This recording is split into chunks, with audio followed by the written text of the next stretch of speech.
জননেত্রী শেখ হাসিনা ডিসেম্বরে ফিরে না আসলে কি তার রাজনীতি শেষ?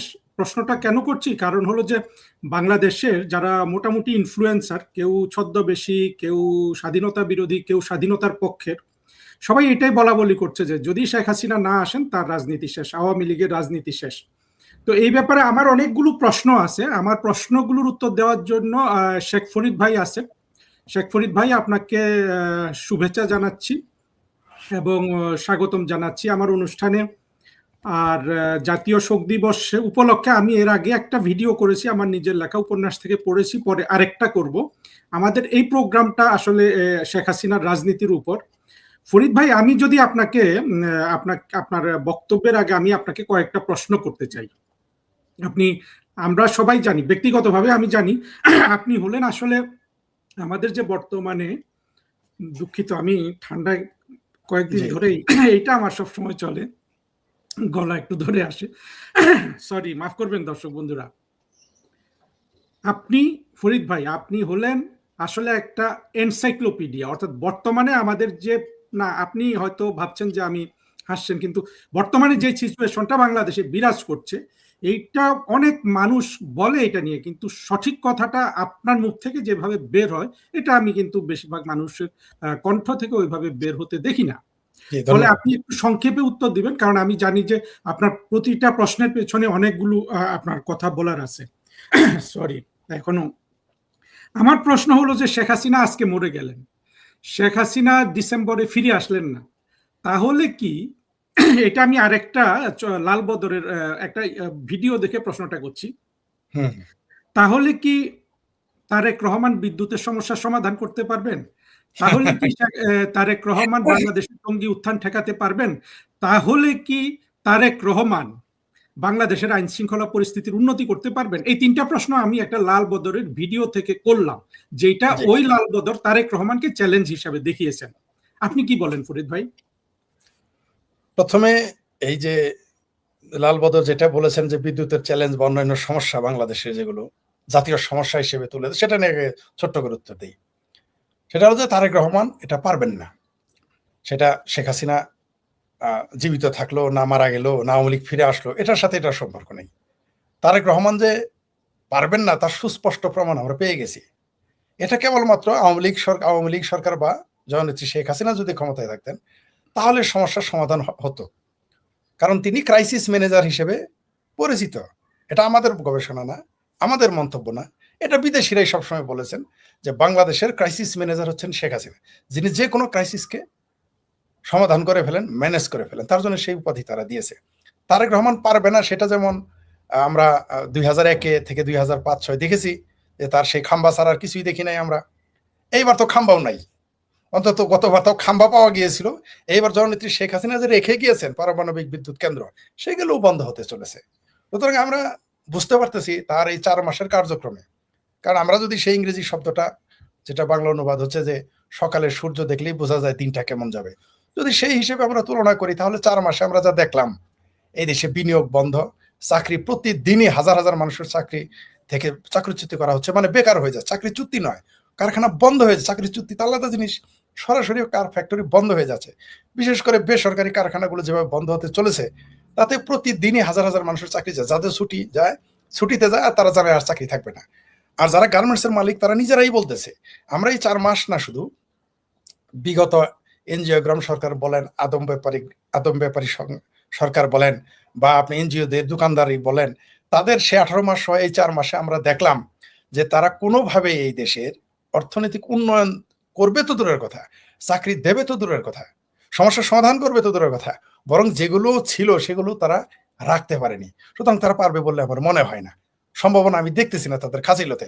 এই দেশের সরকারই যখন বলে যে, সরকারের লোক এবং মন্ত্রী যখন বলে, বিএনপির বড় নেতারাই বলে যে এই দেশে গণতান্ত্রিক নির্বাচন সম্ভব নয়, তৃতীয় বিশ্বে বলেছে যে বাংলাদেশের মতো জায়গায় নির্বাচন সম্ভব, রিজভী সাহেব বলেছেন, যাকে দুষ্ট লোকেরা কেসিকি গেট বলে বা নাটা রিজভী বলে ডাকে। আবার একজন মন্ত্রীকে শুনলাম, তিনি বললেন যে তারা বেতনও দিতে পারবেন না, এরকম সমস্যা হয়ে গেছে।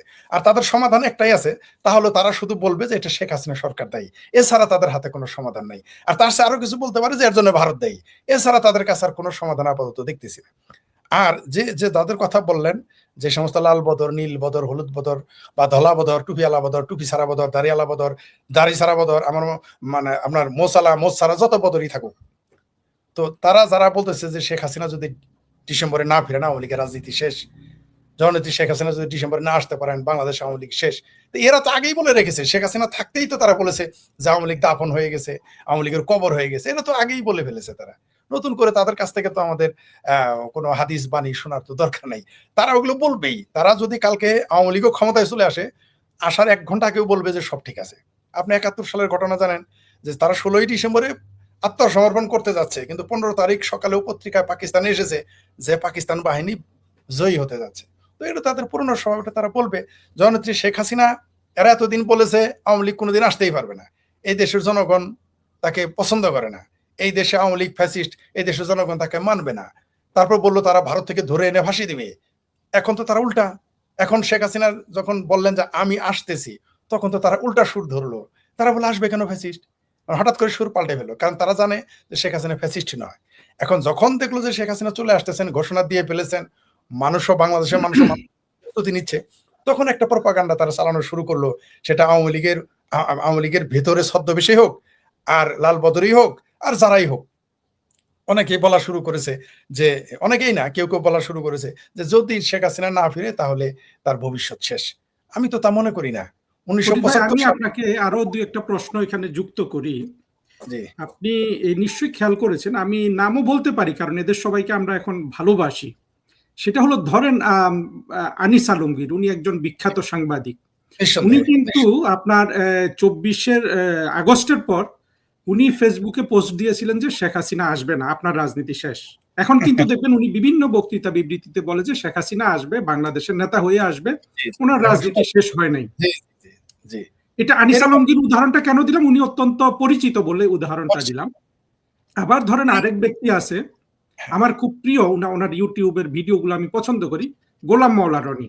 আজকে সে বলবে সকালবেলা শেখ হাসিনা এই এসে পড়লো বাংলাদেশে, শেখ হাসিনার সবকিছু হয়ে গেল, বিকালে সে আরেকটা ভিডিও করবে, একটা নেগেটিভ করবে। এটা তো আপনার ভিউ বাণিজ্যের জন্য করছে, খুবই সুস্পষ্ট। আমরা যদি খেয়াল করি, আপনার 2024-এর পরে অসংখ্য এই ধরনের সমাজের পরিচিত মানুষ বলেছিল যে শেখ হাসিনার রাজনীতি শেষ। তারা এখন আবার উল্টো কথা বলছে, সুর পাল্টে ফেলেছে। তাহলে দেখেন এই যে পরিস্থিতিটা। আরেকটা জিনিস ফরিদ ভাই আপনি খেয়াল করবেন, ওদের মূল আর্গুমেন্টটা হলো যে গণ অভ্যুত্থানে পরাজয় বরণ করা কোনো শাসক, স্বৈর শাসক, ফ্যাসিস্ট ফিরে আসে না। আমরা তো 2024-কে গণ অভ্যুত্থানই মনে করি না, আমরা এটাকে সুস্পষ্টভাবে জঙ্গি উত্থান মনে করি। এবং আমি ব্যক্তিগতভাবে যতটুকু বোঝার আমার সাধ্য হয়েছে, আমি দেখেছি যে এটা পৃথিবীর ইতিহাসে জঙ্গি উত্থানের সবচেয়ে সফল আপনার ছিল, মানে সবচেয়ে সফল একটা মিশন ছিল। কারণ আর যত জায়গায় জঙ্গি উত্থান হয়েছে, কোথাও কিন্তু সরকার পরিবর্তন হয় নাই। ভারতে আপনার হয়েছে জঙ্গি উত্থান, ভারতে সরকার পরিবর্তন হয় নাই। আমেরিকাতে জঙ্গি অ্যাটাক হয়েছিল 11/11-তে, আমেরিকাতে আপনার সরকার পরিবর্তন হয় নাই। শুধু বাংলাদেশে জঙ্গি উত্থানে সরকার পরিবর্তন হয়েছে। আর আরো একটা জিনিস দেখেন ফরিদ ভাই, এত কিছুর পরেও আমরা ভাবলাম সব ঠিক আছে। আওয়ামী লীগের যেসব কর্মী বলতে মানে যাদের আপনার অ্যাক্টিভলি রাজনীতি করে অর্থনৈতিক লাভ অলাভের হিসাব আছে যাদের, বা নেতা, এরা শেখ হাসিনাকে ছেড়ে যেতে পারে। কিন্তু বাংলাদেশে যে শেখ হাসিনার সমর্থক গোষ্ঠী আছে কত কোটি, ধরেন এটা 6 কোটি 8 কোটি, এরা কি শেখ হাসিনার এবং আওয়ামী লীগের সমর্থক হওয়া থেকে শেখ হাসিনা আসুক বা না আসুক, মরে যাক কি বেঁচে থাকুক, তারা কি চেঞ্জ হয়ে অন্য দলে চলে যাবে? আপনার কি মনে হয়? আমি তা মনে করি। আপনি চমৎকার, মানে খুবই জাতীয় জনগণ গুরুত্বপূর্ণ একটা কথা বলেছেন, যে যারা আওয়ামী লীগে এসে, সেটা আধা আওয়ামী লীগ হোক, ফুল আওয়ামী লীগ হোক, সুবিধা নিয়েছে, তারা কি করবে আমি জানি না। কারণ তারা যারা সুবিধাবাদী, তাদের মাইন্ড সেট আপ তো আপনি সিদ্ধান্ত নিতে পারবেন না। তারা সকালে আওয়ামী লীগ থাকবে, বিকেলে বিএনপি হবে, সন্ধ্যায় জামাত হবে, রাতের বেলায় আবার বামপন্থী হবে, আবার ভোর রাতে তাহাজ্জুদের আগে হয়ে যাবে সুশীল, আবার যদি দেখে সুসময় তাহলে ফজরের পরে সব আওয়ামী লীগ হয়ে যাবে। তাদের কথা বাদ। কিন্তু আমি সমর্থকদের কথা যদি আমাকে বলেন, আমার এই আপনারা জানেন যে 10-12 দিন আমি অসুস্থ, আমাকে অসংখ্য মেসেজ করেছে মানুষ। সেইখানে আমি সাধারণ কর্মী যারা, তৃণমূলের কর্মী যারা, তাদের বক্তব্য কিন্তু সুস্পষ্ট। তারা মরে যেতে পারে, তারা আওয়ামী লীগ শেখ হাসিনা প্রসঙ্গে আপোষ করবে না। তারা যদি মরে যায়, অলরেডি দেখেন তারা কত নির্যাতিত, এই 2 বছরে আমি হিসাব করেছি 71ও এত, অনেকেই বলে 71-এর মতো পরিবেশ, আমি একমত নই। যদিও প্রথমে আমিও তাই বলতাম 71, কিন্তু এখন আমি দেখতেছি না, 71-এর চাইতেও ভয়াবহ পরিবেশ এখন। এখনই যখন আপনি আওয়ামী লীগের সাধারণ কর্মীদের, তৃণমূলের সমর্থকদের সরাতে পারেন নাই, তার কবে পারবেন? যেমন কিভাবে এখন বলবেন যে কেন আমি 71-এর চাইতে ভয়াবহ বললাম? 71-এ কিন্তু মানুষ যতই নির্যাতিত নিপীড়িত থাকুক, তার কিন্তু আত্মরক্ষার একটা সুযোগ ছিল। সে ট্রেনিং এ চলে যেত ভারতে, অথবা বাংলাদেশেরই কোনো মুক্তিযুদ্ধের ক্যাম্পে গিয়ে মুক্তিযোদ্ধাদের কাছে গিয়ে বা সংগঠকের কাছে গিয়ে বলতো যে আমাকে অস্ত্র দাও, আমি মুক্তিযুদ্ধ করব।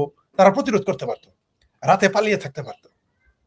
এই অবস্থা ছিল। এমনকি সাধারণ জনগণ তাদের কিন্তু জায়গা দিত থাকার, খাবার যায়। কারণ মুক্তিযোদ্ধারা তো ঘাড়ে তো সিরামুড়ি আর মাছ ভাত নিয়ে তারা যুদ্ধে নামে নাই, তারা তো খালি পেটে একটা বন্দুক নিয়ে যাইতো, কেউ বন্দুক ছাড়াও নামতো গেরিলা ফাইটের জন্য। তো তখন মানুষ তাদের সহজ, এখন কিন্তু সেই সুযোগ রাখে নাই। এখন আওয়ামী লীগের যারা, তাদের আত্মগোপনে থেকে একেবারে আন্ডারগ্রাউন্ড, যেমন স্বাধীনতার 25 বছর পাকিস্তানের মুক্তিযুদ্ধের আগে 25 বছর পাকিস্তানে কমিউনিস্ট পার্টি নিষিদ্ধ ছিল, তাদের বিভিন্নভাবে রাজনীতি করতে হতো। ঠিক আওয়ামী লীগকে এখন নিষিদ্ধ অবস্থায় তাকে রাজনীতি করতে হচ্ছে। তার বিরুদ্ধে পুরো দেশের আইন শৃঙ্খলা সবাই, তার আগে ছিল পাক বাহিনী, এখন আগে ছিল তার সহকারী ছিল রাজাকার আল বদর আল শামস, আর এখন দেখেন আপনি তার সাথে বিএনপি, জামাত, হেফাজত, সামরা নাইব, যত পীর সারা সামরা আল্লাহ সামরা যারা পীর সহ যারা আছে মুখ পাকিস্তানের পক্ষে, তারা সব এখন সেই 71-এর সাথে ভয়াবহ পরিবেশ। এখন এখনই আপনি আওয়ামী লীগের সমর্থকদের আপনি সরাইতে পারেন নাই। তাদের পরিবারের নারীদের ধর্ষণ করা হচ্ছে, তাদের কাছ থেকে চাঁদা নেওয়া হচ্ছে। তারা এমনও হচ্ছে যে এখন তাদের দোকান খুললে ট্যাক্স দিতে হচ্ছে। অনেকেই তো খুলতে পারতেছে না, আত্মগোপনে চলে গেছে। যারা খুলে রাখছে তাদের ট্যাক্স দিয়ে তাদের এখন জিজিয়া কর দিতে হচ্ছে। অনেকটা জিজিয়া করের মতো বিএনপি জামাতকে জিজিয়া কর দিয়ে তাদের টিকে থাকতে হচ্ছে, আর অধিকাংশ আত্মগোপনে। তো এখনই আপনি তাদের পারেন নাই। কয়জন আওয়ামী লীগের লোক বিএনপিতে যোগ দিয়েছে? কয়জন জামাতে যোগ দিয়েছে? 1 কোটিতে কয়জন? 1 কোটিতে 1000 লোক তো যায় নাই এখনো। তাহলে যেহেতু 1 কোটিতে 1000 লোক এখন আওয়ামী লীগ ছাড়ে নাই, তো আওয়ামী লীগ তারা কেন ছাড়বে? আর আওয়ামী লীগ তো এমন একটা বিষয় যে এটা তো সরে আসতে পারবে না, তারা সরে আসতে পারে না। কারণ আর সুবিধাবাদীদের কথা আলাদা। আমি মনে করি বাংলাদেশে যতবার আওয়ামী লীগ বিপদে পড়েছে, যতবার বাংলাদেশ বিপদে পড়েছে, এই যে আওয়ামী লীগের সাধারণ কর্মী এবং সমর্থক, তারাই আওয়ামী লীগকে টিকিয়ে রেখেছে, তারাই আওয়ামী লীগের আদর্শ ধারণ করে রেখেছে, তারাই বাংলাদেশকে টিকিয়ে রেখেছে এবং ভবিষ্যতেও রাখবে। মৃত্যু তো যে কোনো মানুষের যে কোনো সময় হতে পারে। আগামীকাল শেখ হাসিনা অসুস্থ মারা যেতে পারে, আমি মারা যেতে পারি, আপনি মারা যেতে পারেন, আমাদের যে দর্শক শুনতেছে তাদের মধ্যে 2-4 জন মারা যেতে পারে আগামীকাল।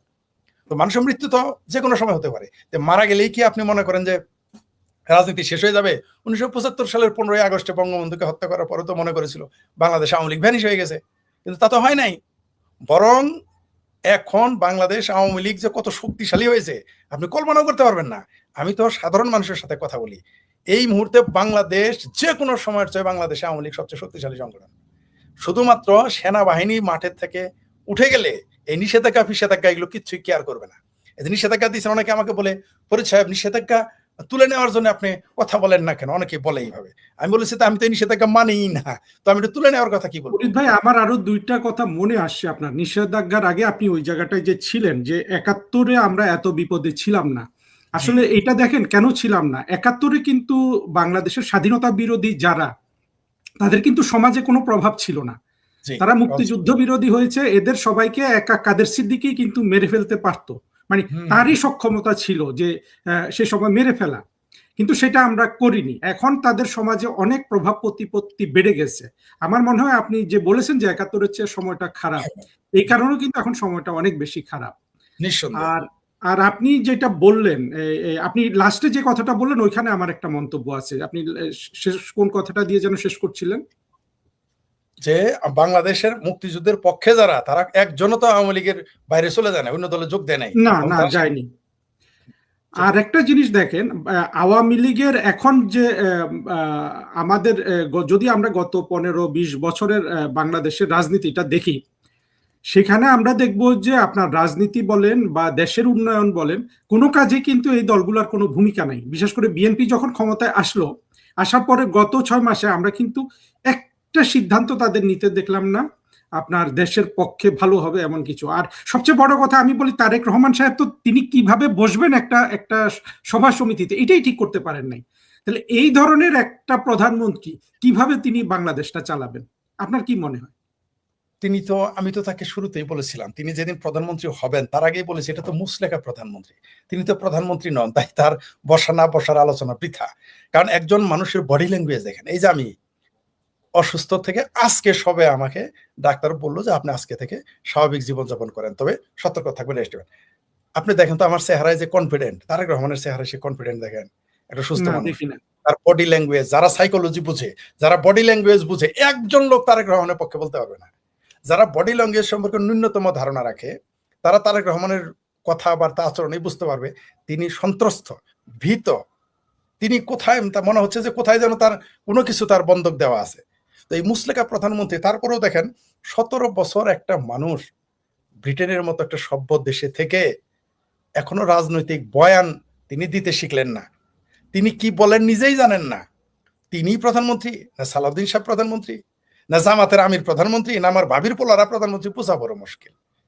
আপনি দেখেন তার বডি ল্যাঙ্গুয়েজ, তিনি তিনি কত নির্বোধ হলে এই কথা বলেন। একটা মানুষ কত অজ্ঞ। একটা হলো যোগ্যতা দুই ধরনের, একটা হলো অর্জিত আর একটা হলো অর্পিত। তো অর্পিত যোগ্যতা দিয়ে তো আপনি বেশিক্ষণ টিকে থাকতে পারবেন না কম্পিটিশনে। তার তো একদিকে তার প্রধানমন্ত্রিত্ব, তিনি জিয়া পরিবারে জন্মগ্রহণ করেছেন বলে প্রধান হতে পারে, একটা লোক বংশ পরম্পরা আসতে পারে, কিন্তু তাকে তো যোগ্য হতে হবে। ধরে নেন রণবীর কাপুর, সে বংশ পরম্পরায় সিনেমাতে আসছে, কিন্তু সে যোগ্য, তাই টিকে আছে। নাহলে শুধুমাত্র পারিবারিক কারণে টিকতে পারবে না, তাহলে টুইঙ্কেল খান্নাও টিকে থাকতো, তাহলে অমিতাভ বচ্চনের পুত্রও টিকে থাকতো, তাই না? যোগ্যতা অর্থাৎ একটা হলো অর্জিত যোগ্যতা, আরোপিত। এটা হলো আরোপিত যোগ্যতা। অর্জিত যোগ্যতা হলে তারেক রহমান এইভাবে কথা বলতেন না। যে ব্যক্তি নাকি বলে যে মাটির নিচে গ্যাস দিয়ে, মাটির নিচে পাইপলাইন থেকে ভারত আর বার্মা গ্যাস চলে যাচ্ছে, এইরকম সেন্সের, এরকম হবু রাজার আরেক গোপমন্ত্রী আছে আরেকটা, তিনি আবার বলেন যে গ্রামে তার একটু দূরে, তো তাই কারেন্ট ধীরে ধীরে যায়, লোডশেডিং হয়। তো এই ধরনের যারা হবু রাজা আর গবু রাজা মন্ত্রী, তারা কেন, মানে আমি তো অবাক হয়ে যাই যে বাংলাদেশে পর্যন্ত যত দেশ প্রধান হয়েছে, এমনকি ডক্টর ইউনূসও একজন অযোগ্য প্রধানমন্ত্রী, কোনো সন্দেহ নাই, তার চেয়েও বেশি অযোগ্য হচ্ছে তারেক রহমান, যার এত বড় দলের সমর্থন থাকার পরেও যার বডি ল্যাঙ্গুয়েজ এত দুর্বল, যার কথা বলার যোগ্যতা নাই, যিনি 17 বছর ইংল্যান্ড থেকে কি করলেন আমরা জানি না, কি শিখলেন তিনি। 17 বছরে একটা মানুষ বিদেশে থাকলে মিনিমাম সভ্য হয়ে আসে কথাবার্তা, আচার আচরণে। কিন্তু আমরা কি দেখলাম, পৃথিবীর সবচেয়ে স্বাধীনতা, নারী স্বাধীনতা এবং গণতান্ত্রিক একটা দেশে থেকে, ধর্মনিরপেক্ষ একটা দেশে থেকে এসে তিনি কাজ্জাব বিন ইউসুফ তথা এই নারী বিদ্বেষী, এই কাজ্জাব, এই বদমাইশ, এই হালে খবিশ, তার মতো লোককে সে দাওয়াত দেয়, তাহলে আর কি করার আছে? আপনি ম্যাকিয়াভেলি কি বলেছে? ম্যাকিয়াভেলির তার প্রিন্সিপ বই কি বলে, আমাদের কি শেখায়? ম্যাকিয়াভেলি তার সারা জীবনের অভিজ্ঞতা এবং শত শত রাজার জীবন বিশ্লেষণ করে তিনি বইটা লিখেছেন, দ্য প্রিন্স। সেখানে তিনি কি লিখেছেন যে কোনো মানুষকে যদি তুমি নিরূপণ করতে চাও, তাকে অ্যাসেসমেন্ট করতে চাও, মেজারমেন্ট করতে চাও, তার আশেপাশে কে কে আছে তাদের দেখে তাকে মূল্যায়ন করবে। আপনি দেখেন তো তার পাশে কে, তার পাশে বিবি নূর, তার পাশে কে সালাউদ্দিন সাহেব, তার পাশে কে রিজভী সাহেব, এদের টুকু সাহেব, এদের কথাবার্তাগুলো। রিজভী সালাউদ্দিন বাদ দেন, এই যে শুধু আমরা যদি টুকু নিয়ে আলোচনা করি,